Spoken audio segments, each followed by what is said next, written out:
Greetings, and welcome to another episode of the Women and Resistance podcast. I am your host, Adesoji Iginla, and with me, as usual, before she reveals who she is this week, is my sister from another mother, uh, attorney Aya Fubara Eneli Esq. Sister. Good evening. Yes, today we are centering a woman whose life and words continues to echo across generations of resistance. And I'll let the woman speak for herself, but I will introduce her simply as Asata Olubala Shakur. Welcome, sister. Thank you. It's a pleasure to be here. Yes. Um, where do we begin? I will begin by one of the quotes you gave us in the Mhm. course of your very long and still very vibrant life. And you said, and I quote, I have been locked by the lawless, handcuffs by the haters, gagged by the greedy. And if I know anything at all, it is that a wall is just a wall and Mhm. nothing more at all. It can be broken down. What do you mean by that?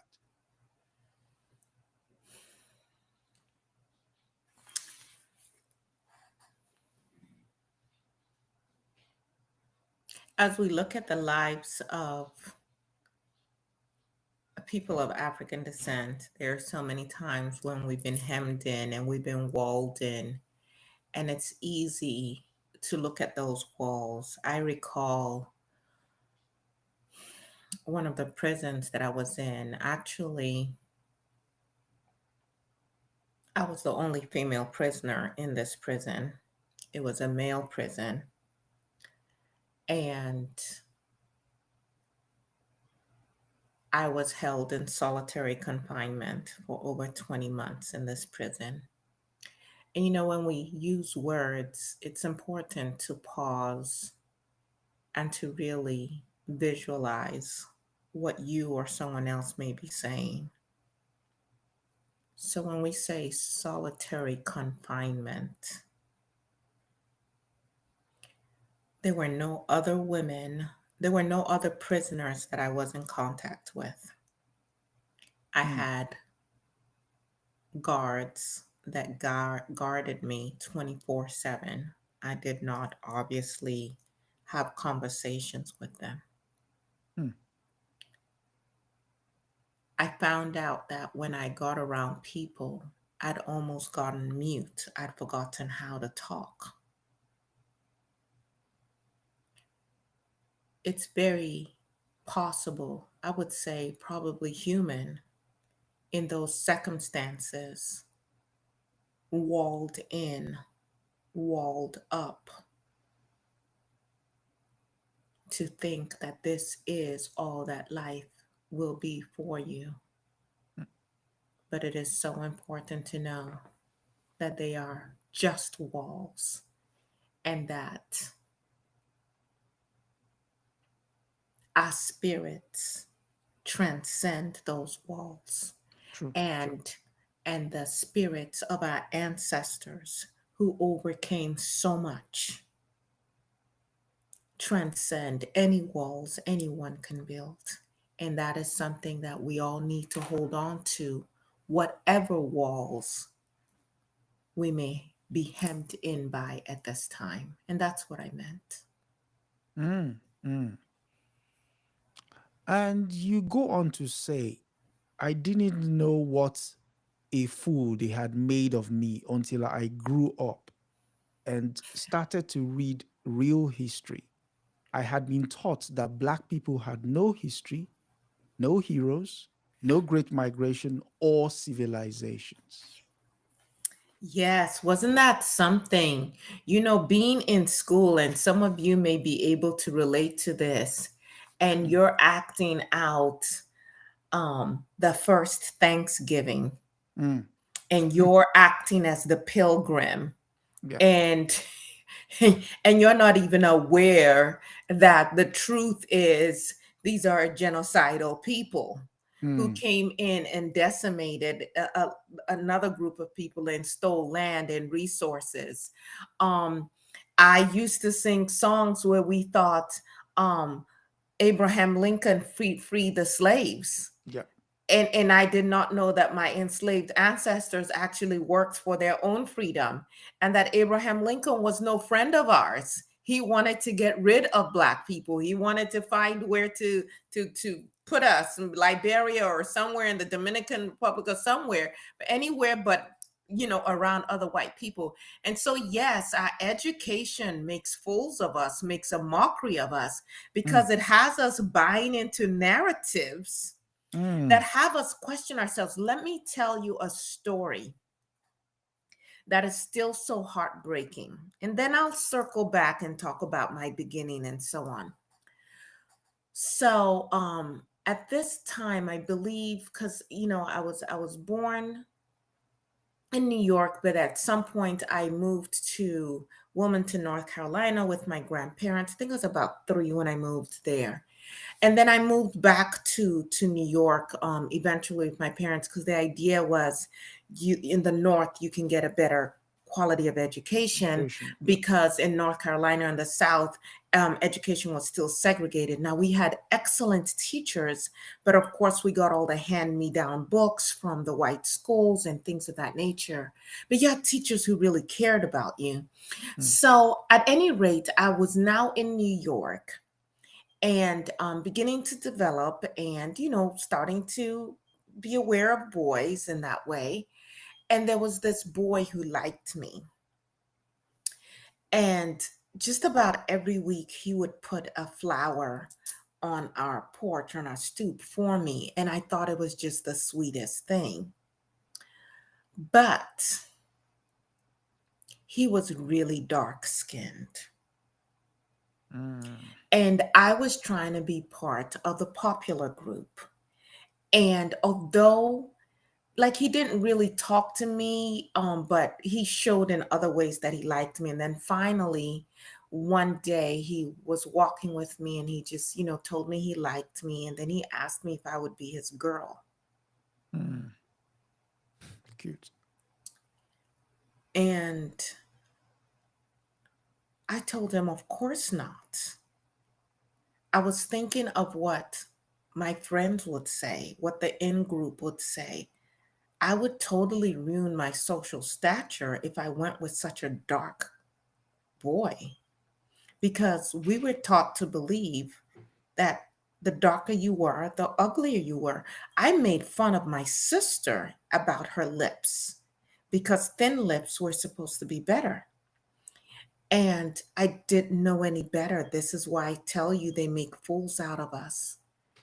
And I turned to him and I said, I could never be your girl because you are so dark and ugly. And I will never forget the look on his face. I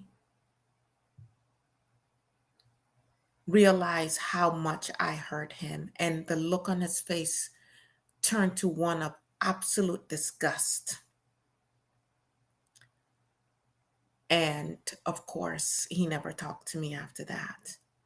And much later in life, when I realized how they had pumped our heads with so much self hatred. As a kid, we were always fighting. Like, you went to school and we were always fighting, and we would call ourselves all kinds of names. And the worst name you could call someone was any name that you added black to. So you could Mm. call someone a bastard, and that was bad. But if you call them a black bastard, now you're really going to get beaten up. Mm. And as I became more conscious, as I started to unlearn all these true untruths, I realized how much we had internalized this hatred they had for us, and it had become a hatred we had for ourselves, and how we were hurting ourselves. And I wish I could take back that day and what I said to that young man. but that is how they make fools of us. And that's Mm, how they keep us divided. mm. I mean, you've seen the scene within the American and global uh, situation in terms of culture wars.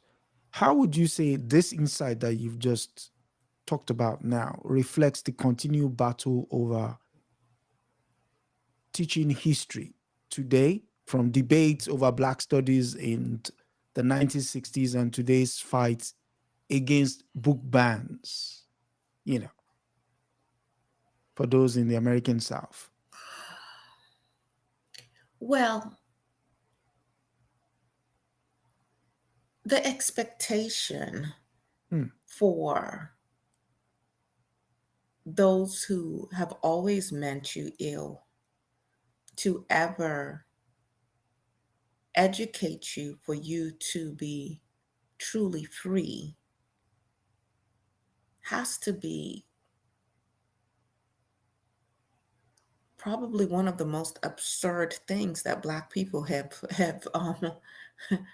chosen to embrace, isn't it? yeah, Um, Brother Malcolm said, we're the only race. yeah, we are the only race of people who would take our children to our oppressors Just and tell them to educate them and educate them. expect them to come out and fight for what? Your freedom, their freedom. And so I think they're doing exactly what they intend to do. And the Mm, question is, what will we do about it?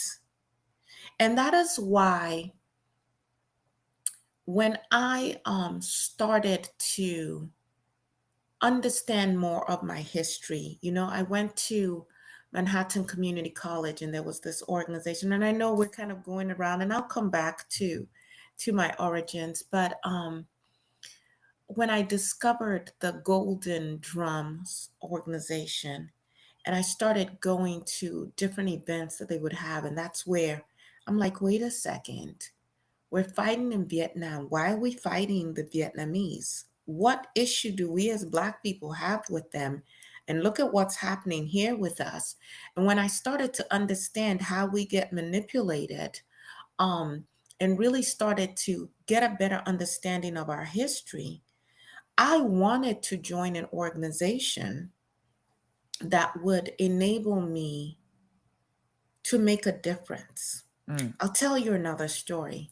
So there were a group of us, young Black youth and adults. And one day we were out, on the beach, just, smoking some marijuana and just basically being just having a good time. And there were some white hippies not too far from us, essentially, just hanging out at the time. This was in the 60s. And there were also a group of Asians that we didn't even notice initially. Some may know them as like the Red Berets or whatever. But so at some point, the pigs, that's what I call the police, they showed up and just started rough handling the white hippies. And we're kind of in a daze, from what we were smoking, and we're just kind of looking at it like, what? We're beating the crap out of these guys, whatever. And then they like arrested them and took them away.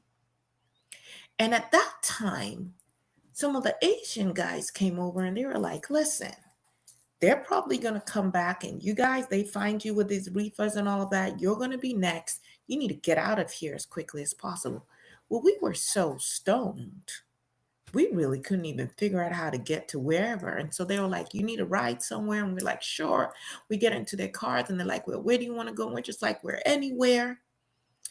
And this Asian guy started talking about the importance of being aware of your surroundings, the importance of knowing what's going on and being in a state of mind where you can react as needed. consciousness.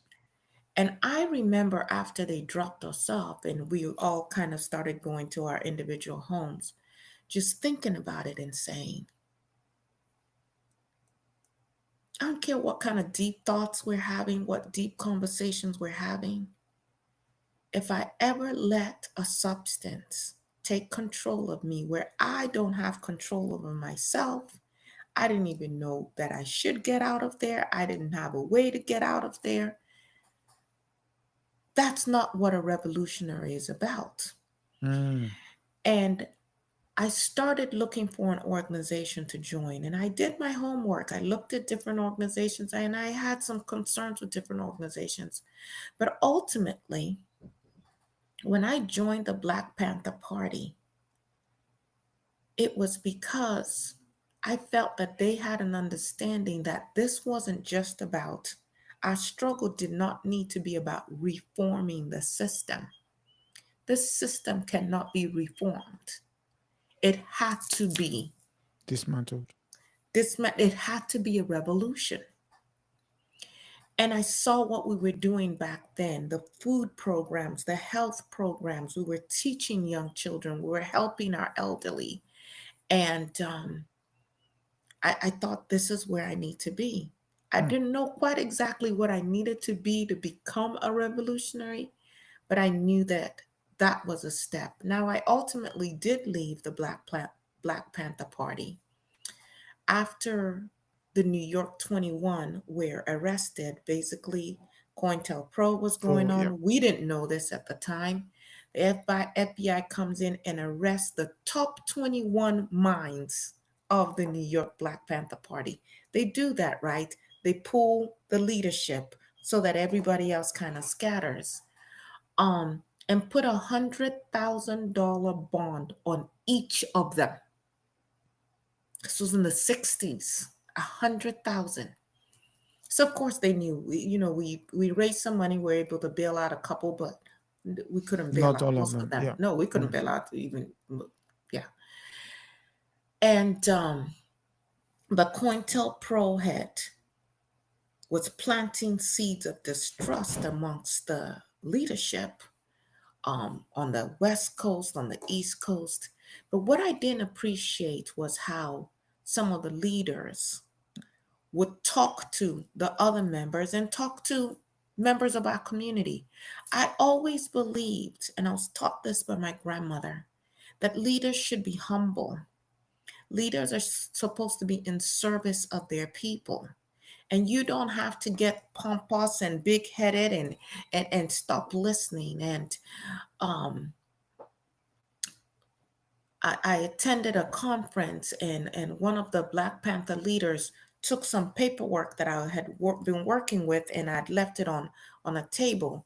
And I said, "Give me back the paperwork." And he went to mouthing off and all of that, and it was just not necessary.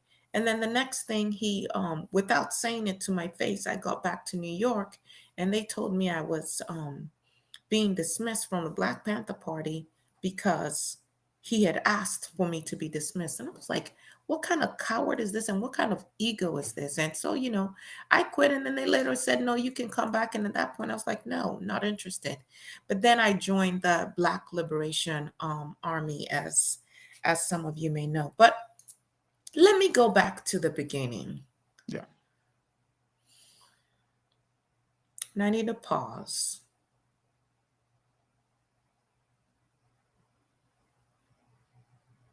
I was born in 1947. July 16th, 1947.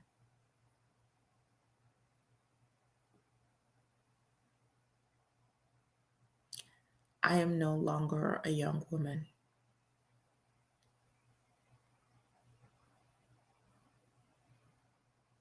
I have seen more, experienced more than I could ever put words to with whatever time I have left on earth. I live in Cuba. I have been granted political asylum.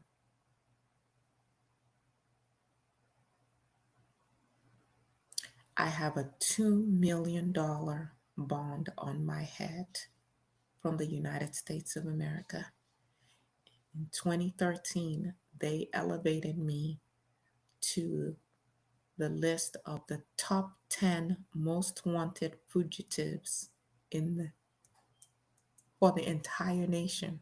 Top 10. And there's a $2 million bounty on my head.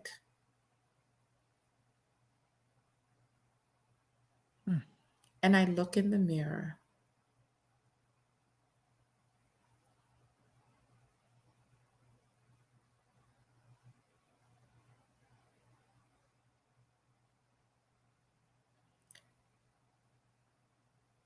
and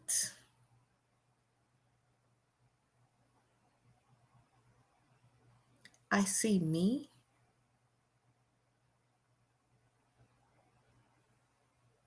I also see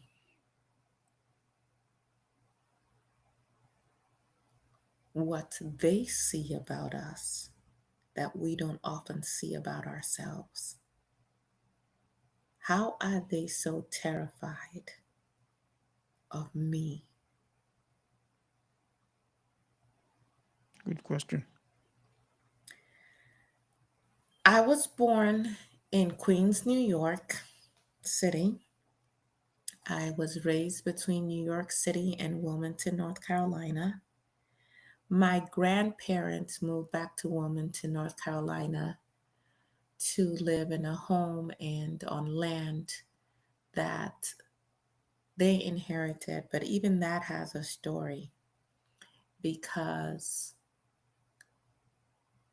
my grandfather had worked for a white family. He had been a chauffeur for them.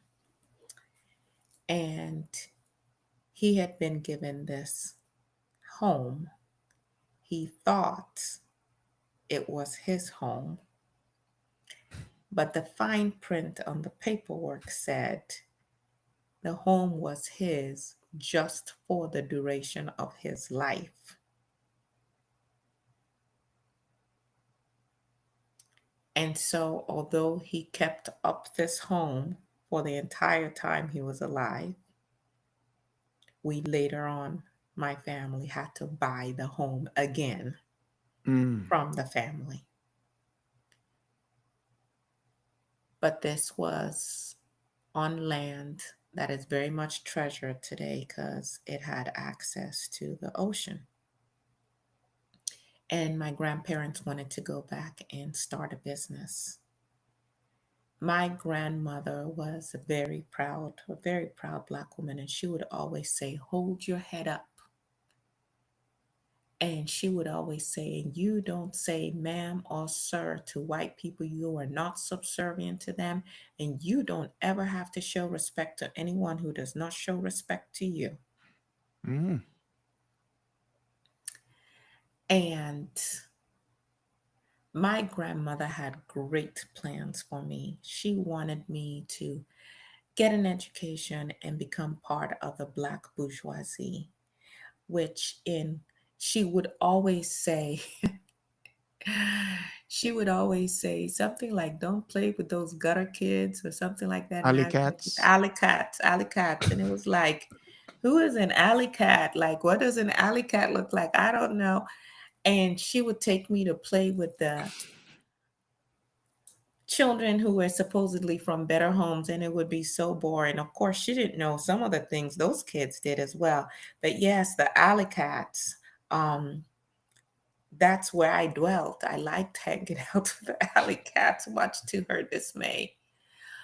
But um, have lots of great memories growing up with my grandparents and just what my grandmother instilled in me. And my grandmother was a dreamer. When I say a dreamer, I'd say that she would have dreams. Mm. And whatever my grandmother had a dream about was going to come to pass just like she saw it. We knew her dreams were real. Mm. But I moved back to New York with my mother and went to pretty much all white schools. I believe in the fourth grade, I was the only Black child in my class. In the fifth grade, I think there may have been another Black child in my class. But again, just imbibing all of these lessons that, like you pointed out earlier, make fools out of us. I ran away from home when I was 13. My mother was in another relationship, and it was just a lot of fighting and arguing. And I clashed with her and with my, I guess, stepfather. And I just felt I could make it out on the streets on my own. And Mm. one time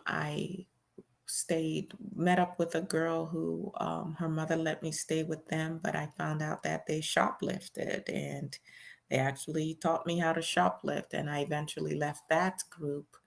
And then another time I was working at 13 at a joint where men come to drink and listen to music, and my goal was kind of like a bottle girl. My goal was to help the men relax and to get them to buy more drinks. I was 13.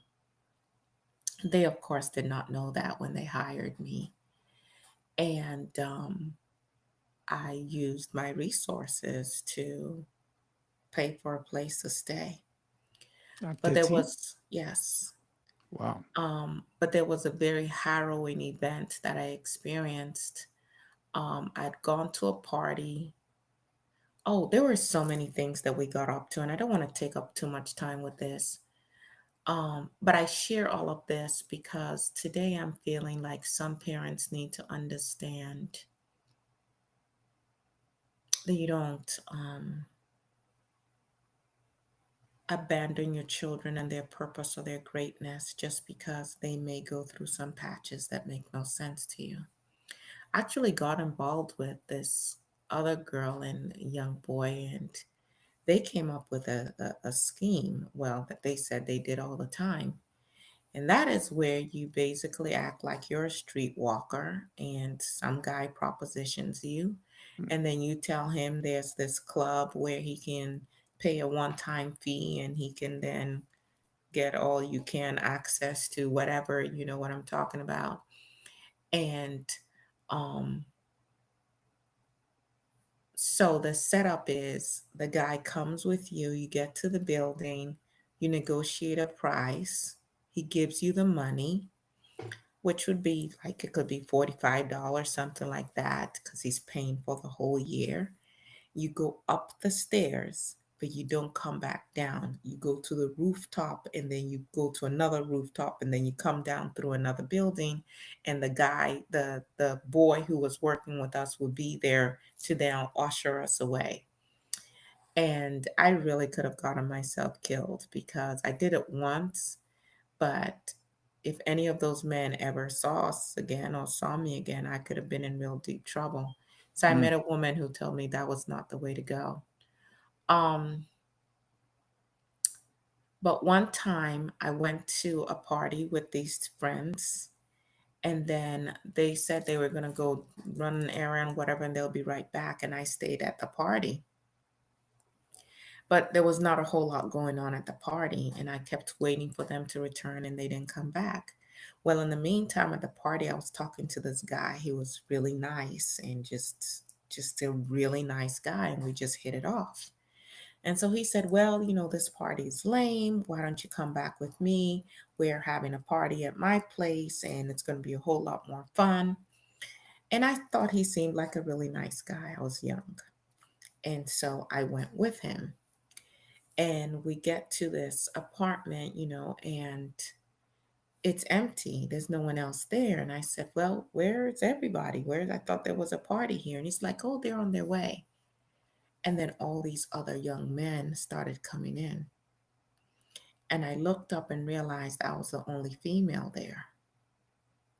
And then they're whispering amongst themselves, and I realized I was in trouble. Mm. And so one of them came and sat next to me and tried to rub his arm on his hand on my thigh, and I'm going, "Oh my God." And I'd heard of boys running or men running a train on a woman, and it was like, "Oh my God, I can't do this." Um, well, the guys started arguing amongst themselves as to who would go first. And I was crying. I'm like, I'm a virgin. I've never done this. Please just let me go. Just let me go. And like, it's always a first time. It's going to feel good. I'm terrified out of my mind. And then somehow the guy who brought me in said, "Hey, be careful. Don't mess up. Don't mess up anything, because my mama will get on me if I mess up the house." And I seized on that, and I picked up a vase and I threw it and broke it. And I picked up a table lamp, and I'm like, if you don't leave me alone, I'm going to break this as well, and you're going to have to deal with your mama, because I realized how scared he was of his mama. And so they were trying to attack me, because initially I'd been trying to escape, and they Mm. knocked me down, dragged me down, beat me down, everything. They were holding me down. And so I said, come one more step close to me. I'm going to tear up this whole place. I'm going to break up everything. And he was so scared about that. And he was like, stop, stop. And I was like, no, get them all out of here. Get them all out of here. And I'm still holding the lamp. And finally, all of them leave. And it's just me and him. And I'm trying to figure out what to do, because they said, well, she has to come out sometime. So I knew they'll be waiting for me downstairs. And so I looked out of the peephole. There was nobody in the hallway, but there were other apartments. Mm. And so, still holding the lamp, I said to him, "You're going to go out and you're going to knock on the door of the next apartment, and you're going to get an adult here. And if you don't, I'm going to tear up your mama's place." And so he knocked on the door, and this lady came out. And when she came out, I poked my head out and said, "Please, please help me. I need help." And then her husband came out, and they escorted me down and put me in a cab. And that was a lesson for me. And shortly after that, my aunt Evelyn saw me on the street, because I was gone from home for maybe 4 months, and dragged me basically and took me back home. And so that's just a little bit of for some of my escapades. But let's get to the serious stuff. I was born Joanne Deborah Byron. I got married fairly early, and that's how my name got changed to Chesamard. I realized that I was no homekeeper, homemaker. He expected me to cook like his mother and do some other things. And so we realized we were better off as friends. Mm. And so we divorced shortly after we got married, and he eventually got an annulment. So we got married. I got married to Louis Chesamard, who was a student activist. We got married April 1967, and we got divorced in December 1970. But we were already, like apart for Drifted some apart. Yeah. time. Yes. Um, I did not finish high school. I left high school and I went to work. I left home again, but I eventually did get my GED. And then I also attended the Borough of Manhattan Community College, and I also attended City College of New York, where I became very active in campus protest and civil rights organization. Um, the reason that I really loved the Black Liberation Army was because their focus was on revolution and not just reform. And they were engaged at that time, at least so says COINTELPRO, in armed actions in the early 1970s. I um, was on my way home one day Mm. when some friends of mine waylaid me, and they said, "You can't go back to your place." I said, "What do you mean I can't go back to my place?" And they said, "It's surrounded. The police are all over the place. They're looking for you." Again, I don't know if you can just put yourself in my shoes. Everything you have, like you left home, let's say you went to your job or you went to the grocery store, everything you have is in your home. Home. Yeah. Your pictures, everything that is of value to you. You just can't go back. I knew that if I went back, you could not trust the system. You could not trust them to not have trumped up charges against you. I did not know what it what what reason they were there. And so I basically went underground, Mm. and they were searching for me for a while. And in the meantime, it seemed like every crime that was committed or purported to be committed that included a woman, a black woman, I was charged with that crime. And even the ones that were all men, I was charged with being the organizer behind the scenes. And I'll tell you a little bit about some of the acquittals and dismissed charges that occurred between 1971 and 1977. Well,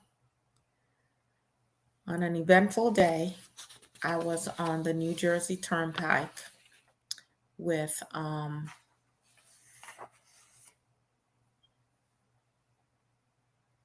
two of my dear brothers.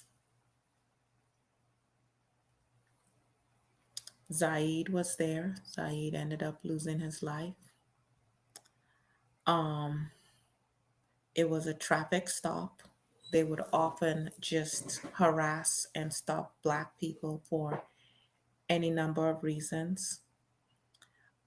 This was May 2nd, 1973, and the excuse was that we had Broken tailpipe. a broken tail light. Well, you may remember not too long ago, a brother lost his life in Minnesota over a broken tail No light. tail Like light. nothing has changed, Mm-hmm. right? They just killed him in front of his girlfriend and a young child. Well, this was back in 1973, and the traffic stop um, escalated into a shootout. State Trooper Werner Forster um, was killed. Zaid Malik Shakur was also killed. Um, and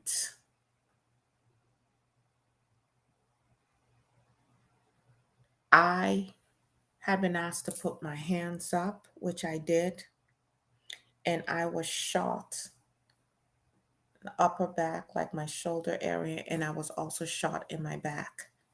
And then somehow I was charged with the murder of the state trooper, even though my injuries clearly would have indicated that it would have been impossible for me to have shot a gun. They also tested my hands for gun residue, and there was none on me. Mm. Um,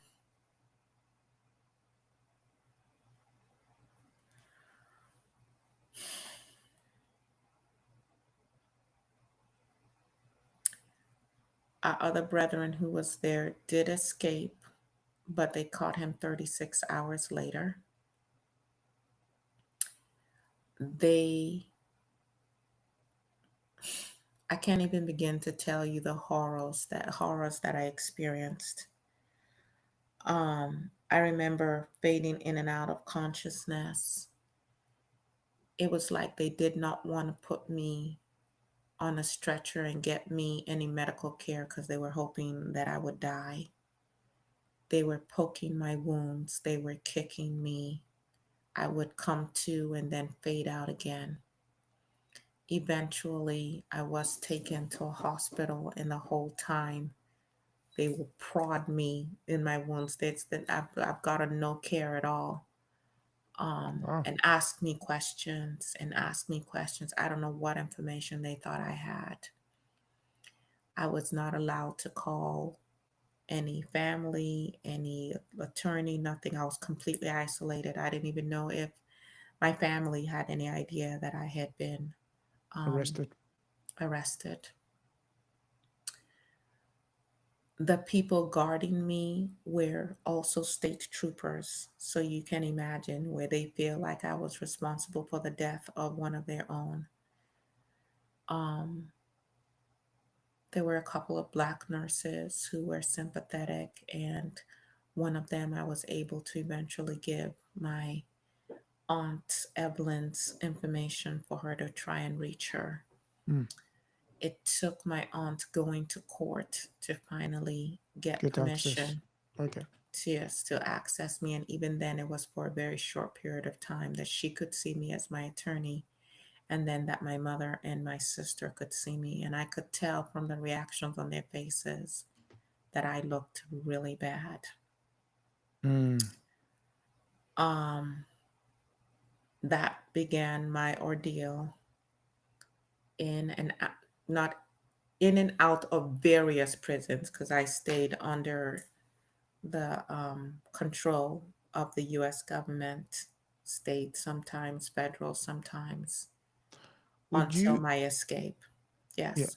would you be able to draw parallels based on what you learned about the New Jersey police force, vis-a-vis the guy who said he returned from World War II, having fought on the wrong side, to today's policing in the United States? What I would say about policing in the United States is, if we understand that this began with quote unquote slave patrols, slave patrollas, then Mm. you understand that the focus has always been on controlling our bodies and controlling our lives. It's never been about protect and serve, which is what they write and say that they're about. And so, unfortunately, the police in this country, and to the extent that other countries have emulated the notion of police forces, as we see even on the African continent, they are mostly anti the people. They are Mm. anti revolutionary. They are pro the status quo. Um, and so, yes, to go and fight for your country again, the way they make fools out of us, believing that you are fighting for justice or democracy or rights, only to come back to supposedly your home country and be denied all humanity.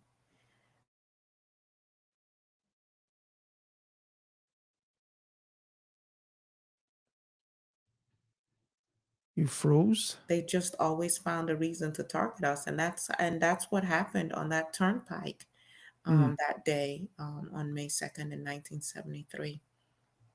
So I'm sorry. Go ahead.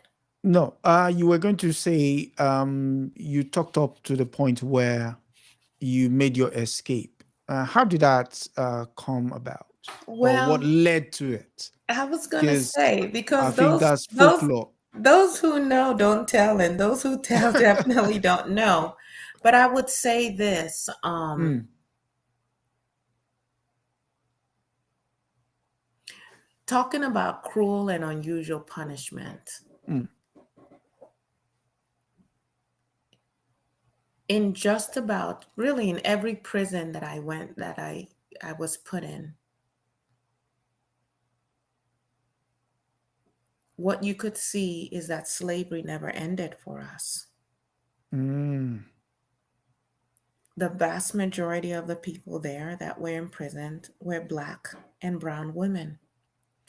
And when you talk to them about what their infractions were or what their crimes were, Very petty. and then realized what kind of sentences they got as a result. I mean, these are things that white people routinely just get a slap on the hand for, if anything, and yet these women's lives would be ripped apart. Mm. We have no rights. One of the most, oh my God, I can't say it's the most because there's so many indignities that I suffered. But let me tell you about one that those of you who have never been incarcerated could possibly never relate to. Every time you are brought into a prison, you must have your cavities searched. If you leave to go to court, even though you are under their control the The whole supervision. time, Yeah. yes, when you come back to the facility, You are strip searched, and then you have to spread your legs.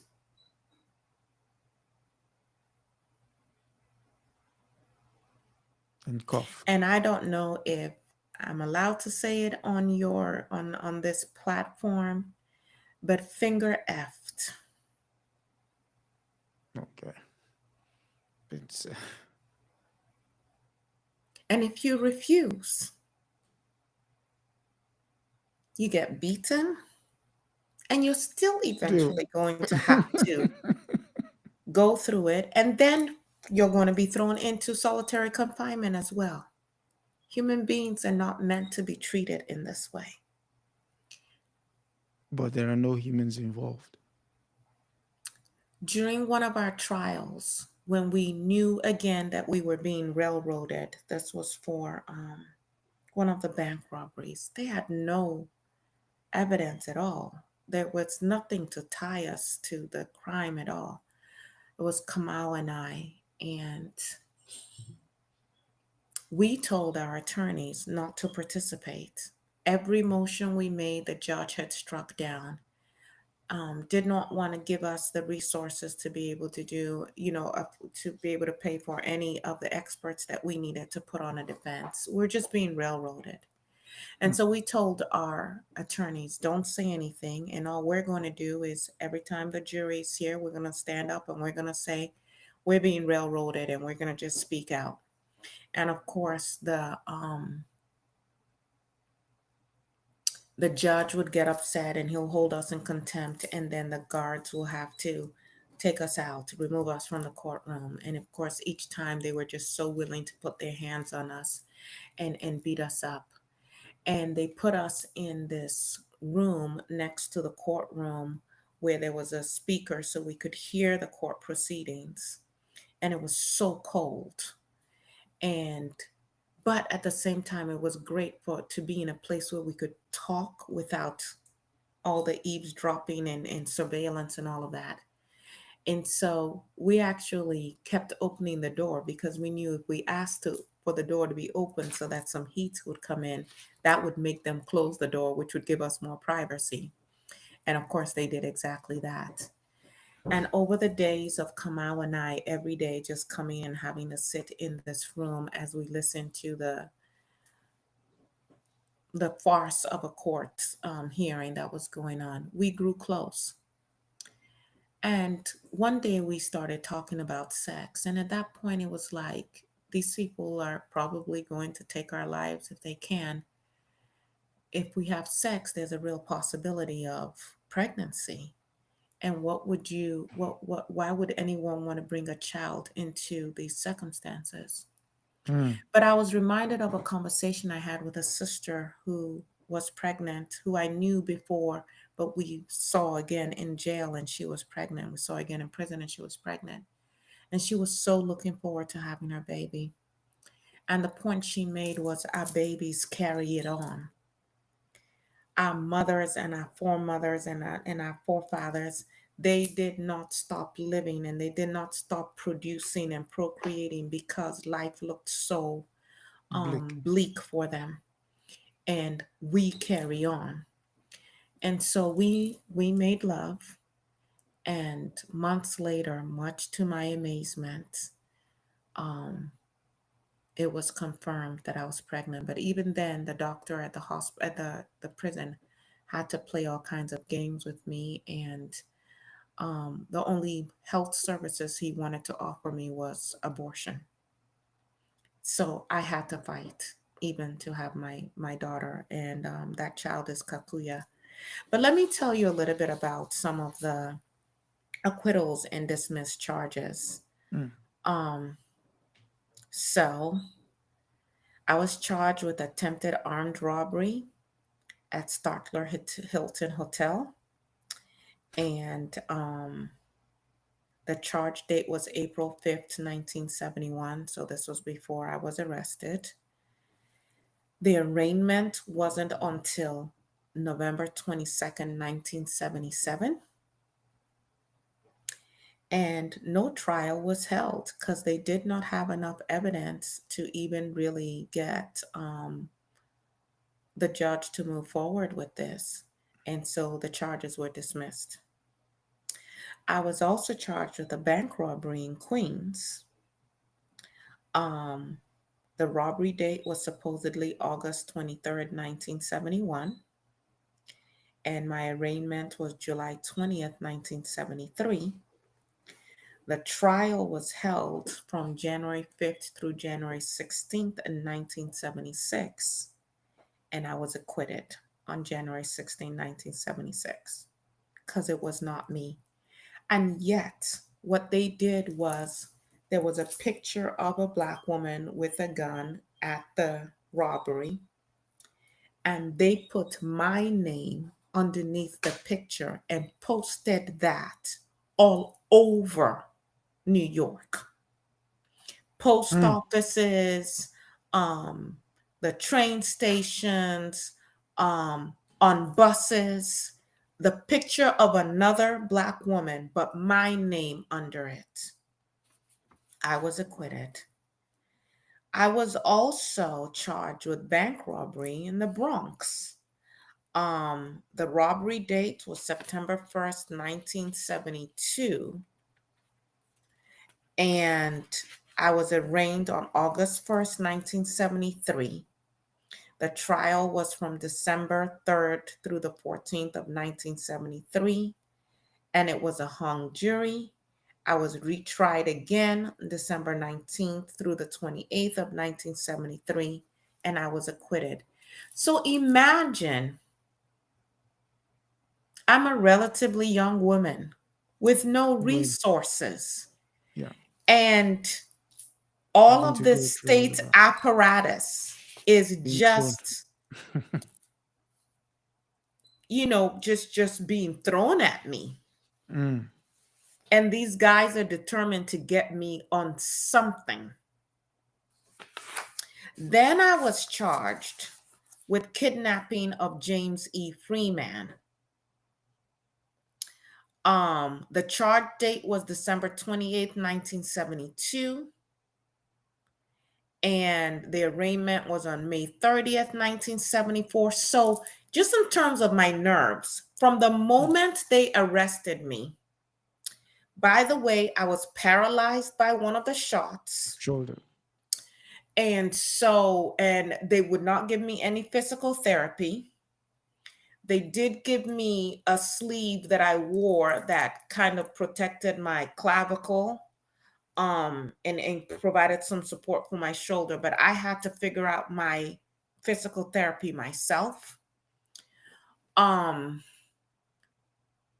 Hmm. and I've got all of these charges hanging over my head with no resources. Just the mental and spiritual fortitude. They're harassing my aunt, they're harassing my mother. Okay, so for the kidnapping of James Freeman, my trial was September 6th through December 19th, 1975. I was acquitted of that. Then I was charged with the murder of Richard Nelson. Mm. Mind you, I'm going through all of this. I'm pregnant. I'm trying to keep my child healthy. We're eating sometimes just the most, you couldn't even call it food. We actually went on a hunger strike at one point. They improved the food for a few days, and then it just went back to the same gruel. I was living off of the commissary. That's another scam that they run, where when you have loved ones in prison, you end up spending so much money just trying to feed them through the junk food that is overpriced anyway, but it beats the horrible prison food. I could go on. The charges of murder against of murder against me for the murder of Richard Nelson were dismissed. No trial was held because there was no evidence. Then I was also charged. I hope you're keeping track of this. with the attempted murder of officers Michael O'Reilly and Roy Pollyanna. The incident date was supposedly January 23rd, 1973. This was in Queens County. No trial was held. It was dismissed. But then, of course, the one that they got me on was, they also, so one of the people that they charged me with murdering, kidnapping, of kidnapping, who was it that they charged me with kidnapping? It was James Freeman. James Freeman was actually a Brooklyn drug dealer that I supposedly kidnapped.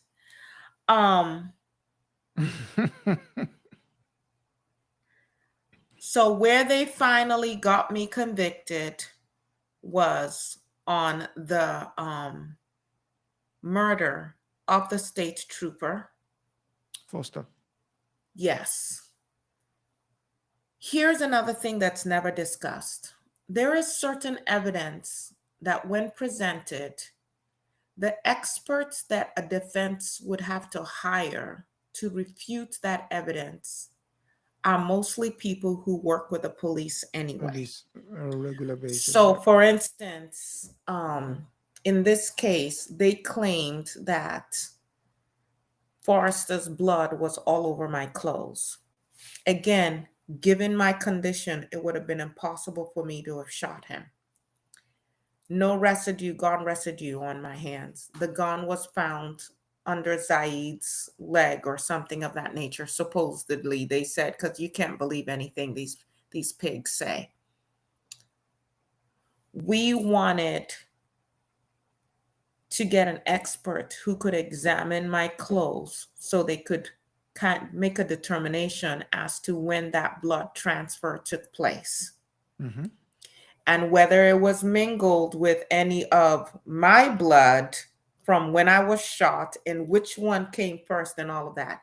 But all of the people that you could possibly hire that have that kind of expertise work for the police. And if they work with you in a case against the police, they will never work again.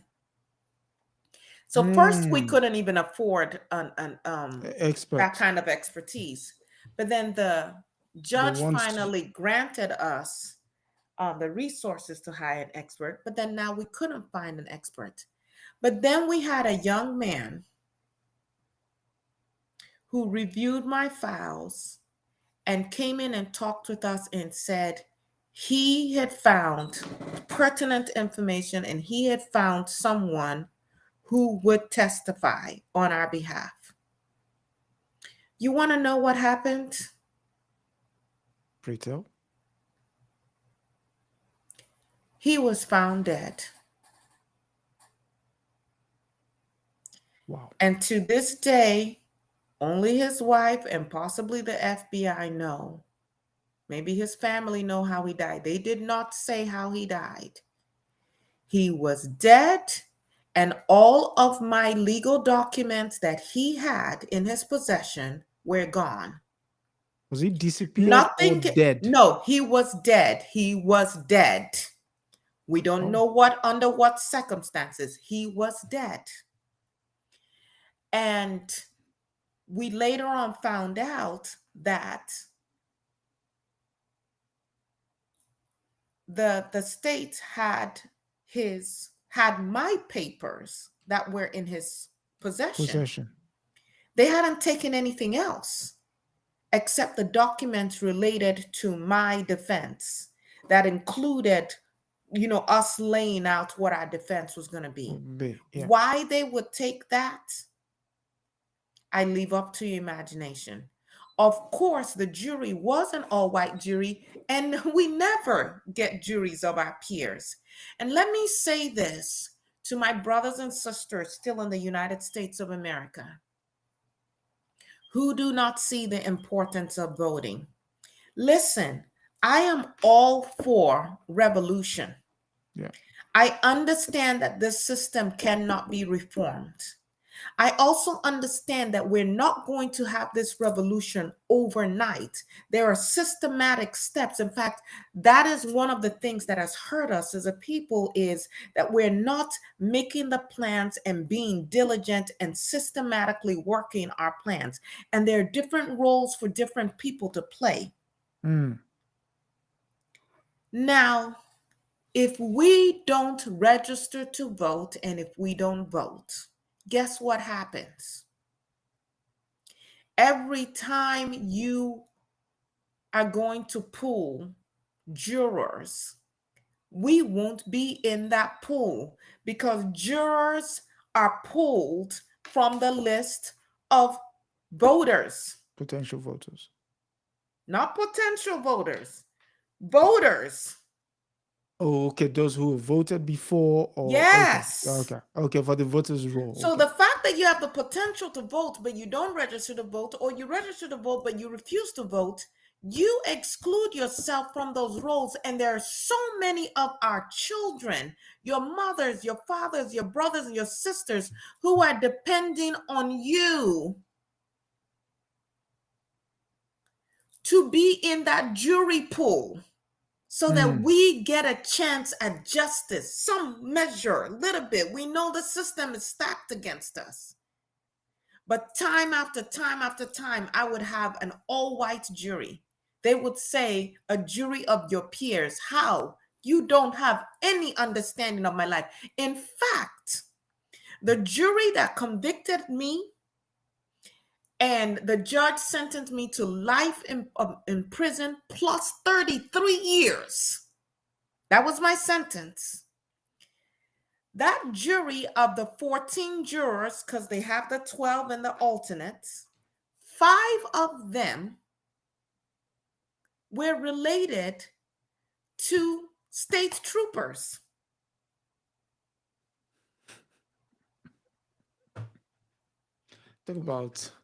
Talk about conflict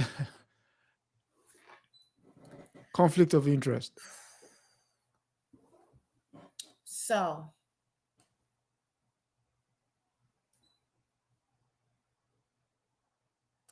I knew my time to have my baby was coming near. And I had been under the care of a Black physician. I asked for him to, I asked the prison officials to allow him to come and deliver my baby. And initially they wouldn't. The white doctor who had wanted me to get an abortion wanted to be the one to deliver my baby. I was not going to let that happen.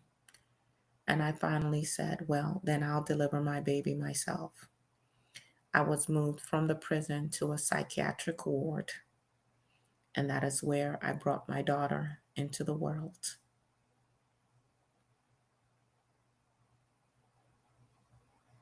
Mm. And then my doctor came and tended to us. They allowed me precious little time with my daughter before she was taken away without warning. But I did eventually get to be the mother that I wanted to be to my daughter. But I remember a visit that my daughter made to me with my mother. She was 4 years old, and I was at the Clinton Correctional Facility. At this time, I had received my life sentence plus 33 years. I'd given birth to my daughter in 1974. Mm. And my daughter came in with my mother. Everything is you're surveilled the whole time. Yeah. And she wouldn't let me touch her. And she didn't want to play with me.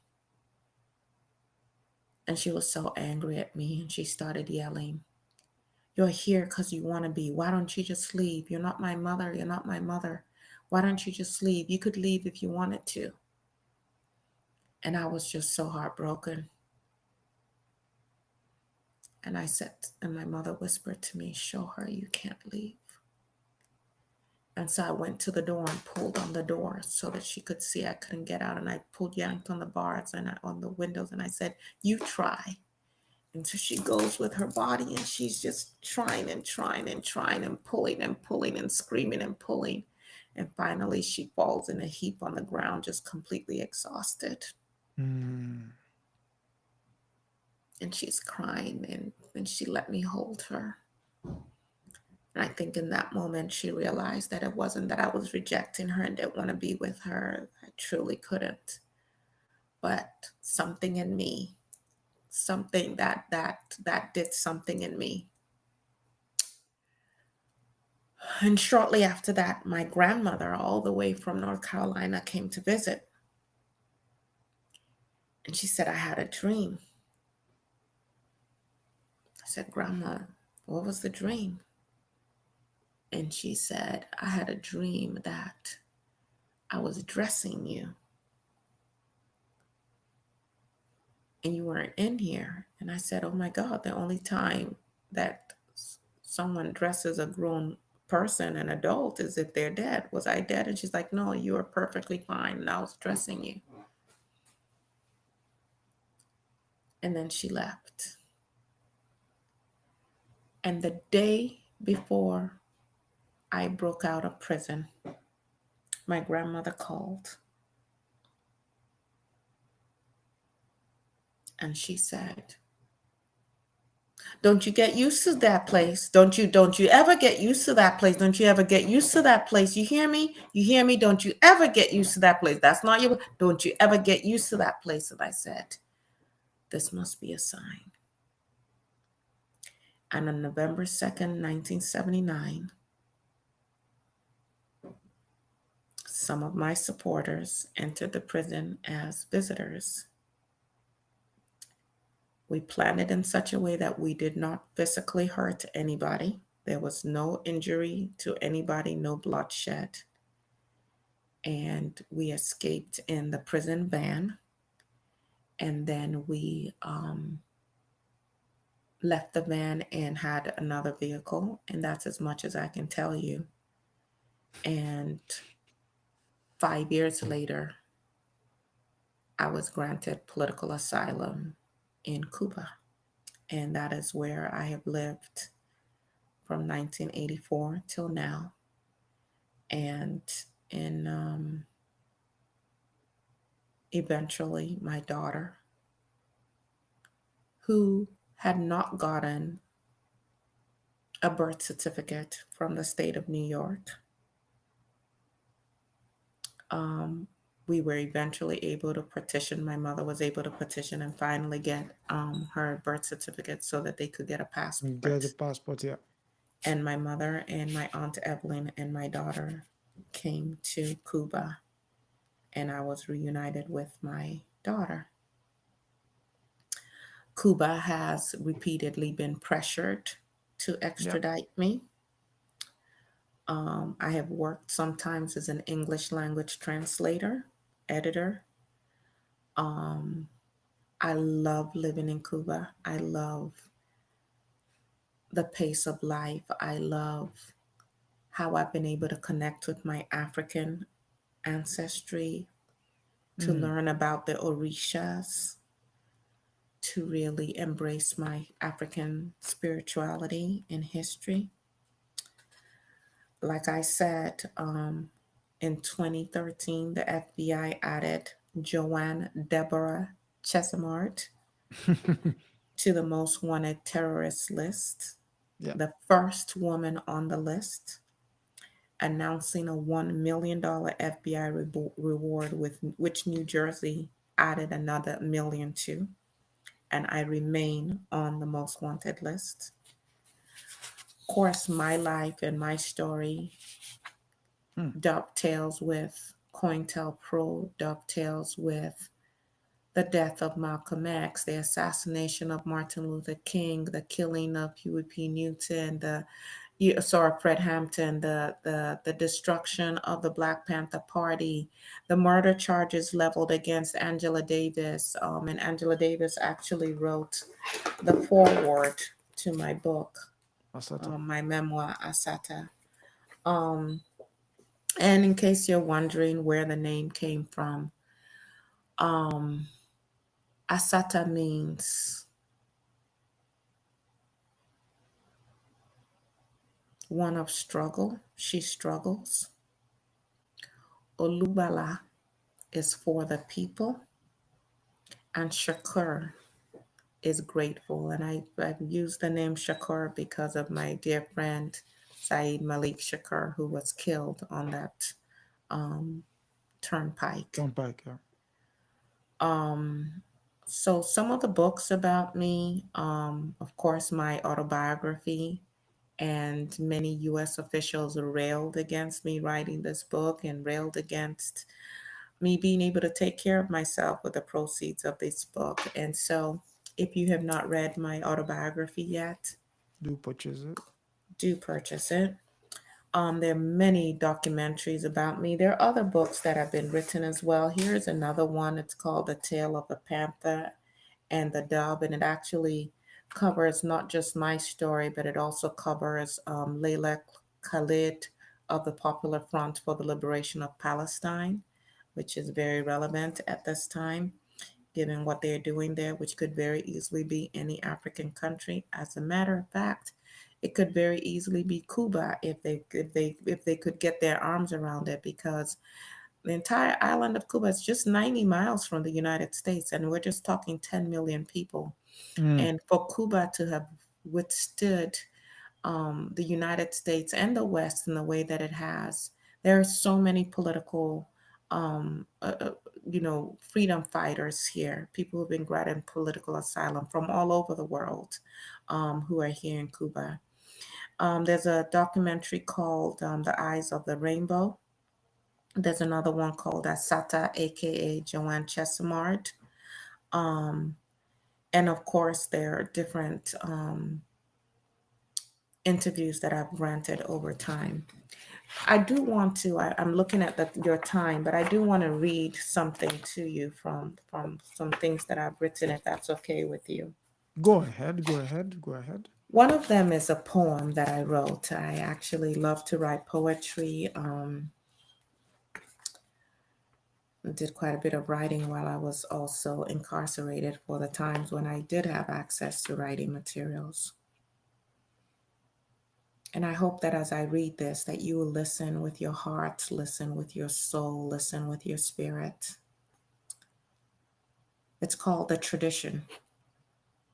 Carry it on now. Carry it on. Carry it on now. Carry it on. Carry on the tradition. There were Black people since the childhood of time who carried it on. In Ghana and Mali and Timbuktu, we carried on the tradition. We hid in the bush when the slave masters came holding spears, and when the moment was ripe, leaped out and lanced the lifeblood of would-be masters. We carried it on slave ships, hurling ourselves into oceans, slitting the throats of our captors. We took their whips and their ships. Blood flowed in the Atlantic. It wasn't all ours. We carried it on.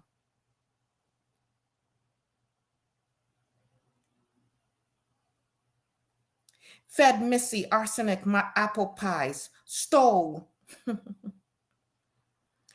the axes from the shed, went and chopped off master's head. We ran, we fought, we organized the railroad and underground. We carried it on in newspapers and meetings, in arguments and street fights. We carried it on. In tales told to children, in chants and cantatas, in poems and blues songs, and saxophone screams, we carried it on. In classrooms, in churches, in courtrooms, in prisons, we carried it on soapboxes and picket lines, welfare lines, unemployment lines, our lives on the line, we carried it on. In sit-ins and pray-ins and march-ins and die-ins, we carried it on cold Missouri midnights. Pitting shotguns against lynch mobs on burning Brooklyn streets, pitting rocks against rifles, we carried it on, against water hoses and bulldogs, against nightsticks and bullets, against tear gas, needles, and nooses, bombs and birth control, we carried it on. In Selma and San Juan, Mozambique, Mississippi, in Brazil and in Boston, we carried it on. through the lies and the self. Give me 1 second here. Through the lies and the sellouts, the mistakes and the madness, through pain and hunger and frustration, we carried it on. Carried on the tradition, carried a strong tradition, carried a proud tradition, carried a Black tradition, carried it on. Pass it down to the children. Pass it down. Carry it on. Carry it on now. Carry it on. Carry it on to freedom. Mm.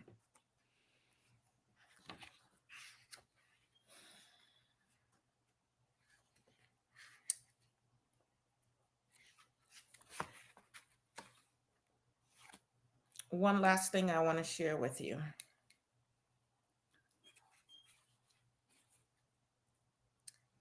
With everything going on in the United States now, and really across the world,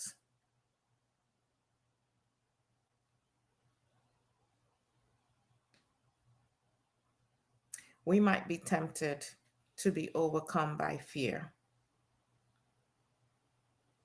But let me say this.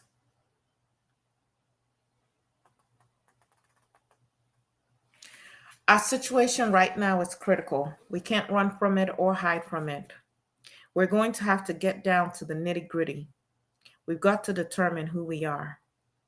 Are we house niggers who are going to walk peacefully into the gas chambers? Or are we field niggers who are going to fight until we are free? We didn't come here no house niggers. We didn't come here from Africa no punks. We didn't come here from Africa no fools. We didn't come here no Uncle Toms hemming and hawing, shuffling and jiving, scratching our heads and kissing the feet of our masters. We didn't come here like that.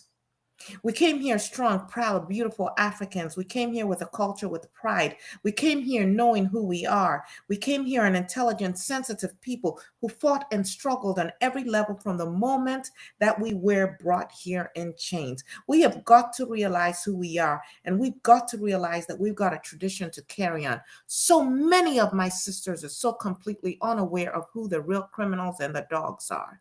They blame themselves for being hungry. They hate themselves for surviving the best way they know how. To see so much fear, doubt, hurt, and self-hatred is the most painful part of being in this concentration camp.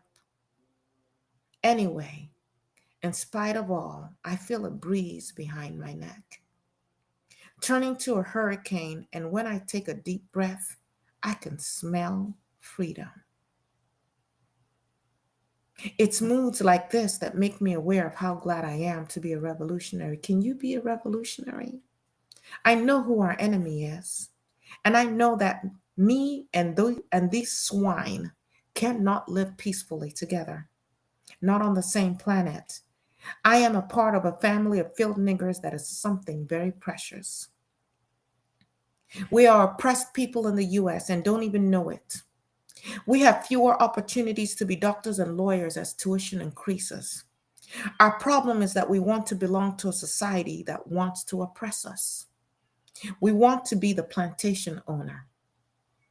Think about that. In Cuba, we want to change the plantation to a collective farm. I was sentenced to life plus 30 years by an all-white jury. What I saw in prison was wall-to-wall black flesh in chains, women caged in cells. But where the terrorists? It just doesn't make sense.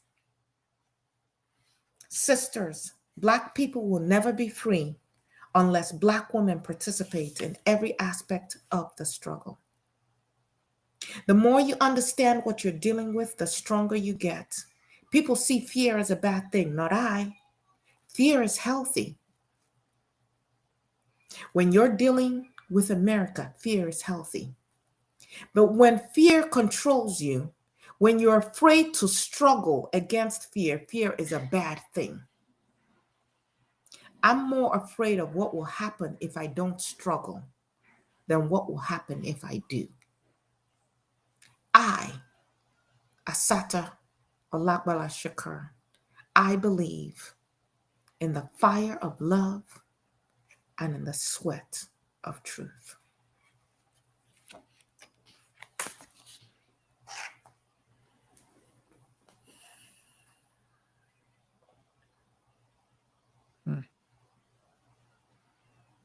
Yep.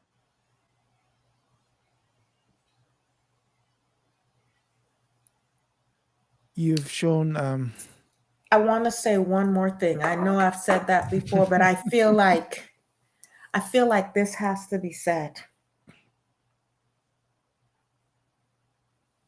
I made it to Cuba.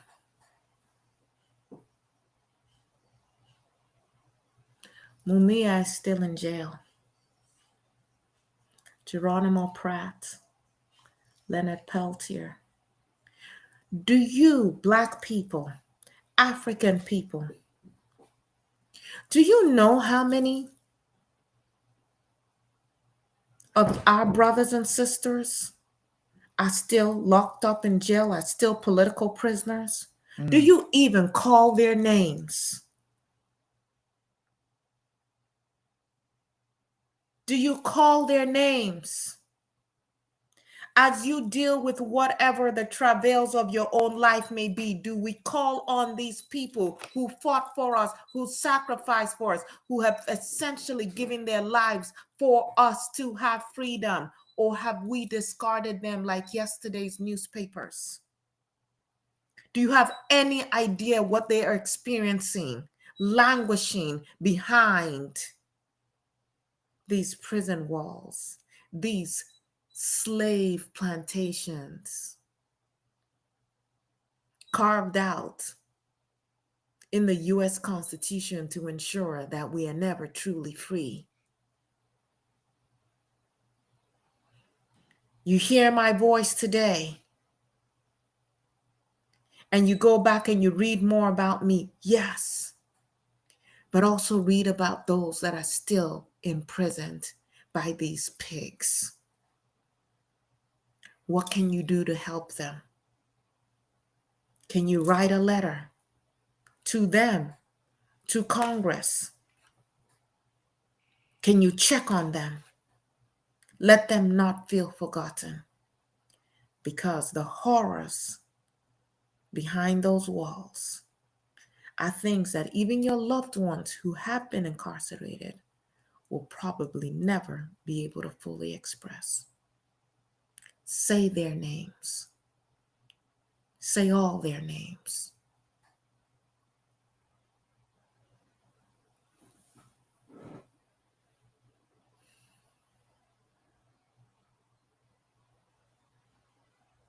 And thank you. no, thank I really do love, I love nature, and I love that that I'm out, and I love that I get to go to the ocean and music. And I know that uh, that is not what many of my brothers and sisters have gotten to experience. So many killed, so many mm, still imprisoned. But I have also not let that steal my hope and steal my joy and steal my zest for life. And you too must live. All of you hearing my voice, you must live. yeah, yeah. Speaking of those whose name we must call, the last news coming out of the prison where Abdul Jamal Mumia is that he is losing the sight, is losing his sight because corrective surgery for his eyes is being delayed by the Attorney General of the state, where he's so it's one of the um, iniquities that one has to live with because you are cooked up by a system who feels your very presence is a threat to their existence. While they would think so, even your book, in there, you suggested that the mere sight of Black people was enough to scare them out of their wits. So you begin to understand that maybe just standing up against them sometimes is all they need. Just, just raising your voice, just raising your voice.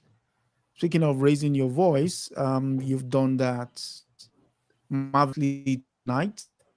And we must say your life is a testimony to the struggle, the continued struggle, and refusal to bow to oppression. You've using your the opportunity that you've gained within one bastion of freedom, which is just next door to the United States, to raise your voice, because some other people would have escaped and living their best life, but you're still looking back to say, listen, just because I am out doesn't mean everything is now okay.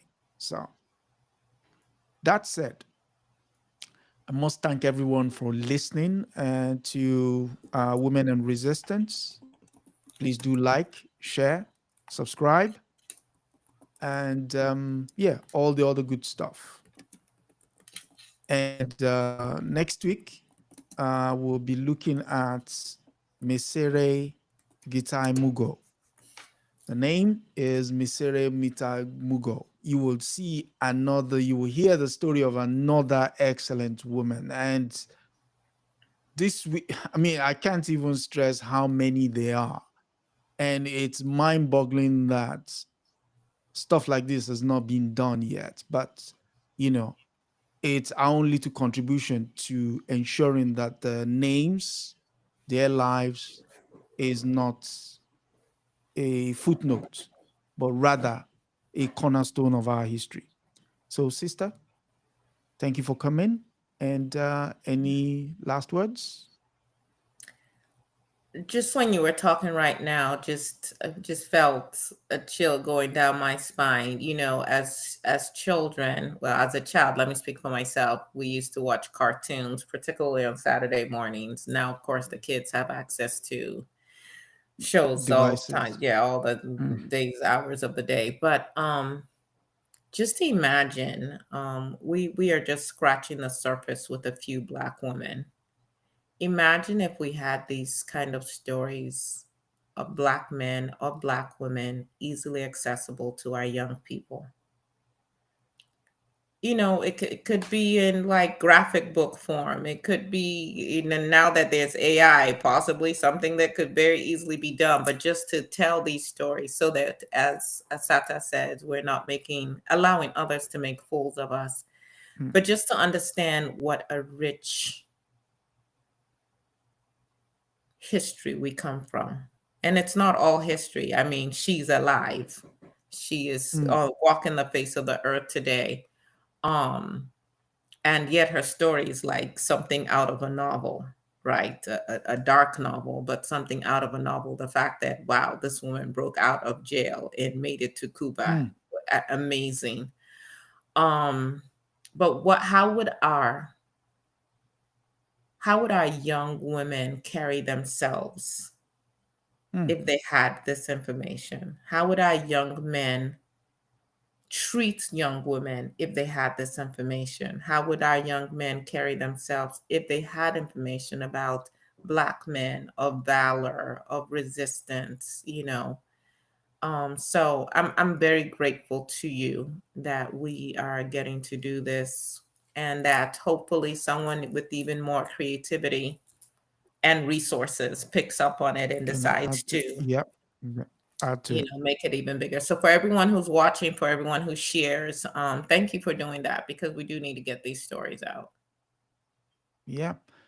And one other quote I'll take from your book is you said, it is our duty to fight for our freedom. It is our duty to win. We must love each other and support each other. And we have nothing to lose but our chains. Nothing to lose but our Yeah. chance. Yes. So, good night, everyone. Again, next week we're looking at the lives and times of Misere Gite Mugo.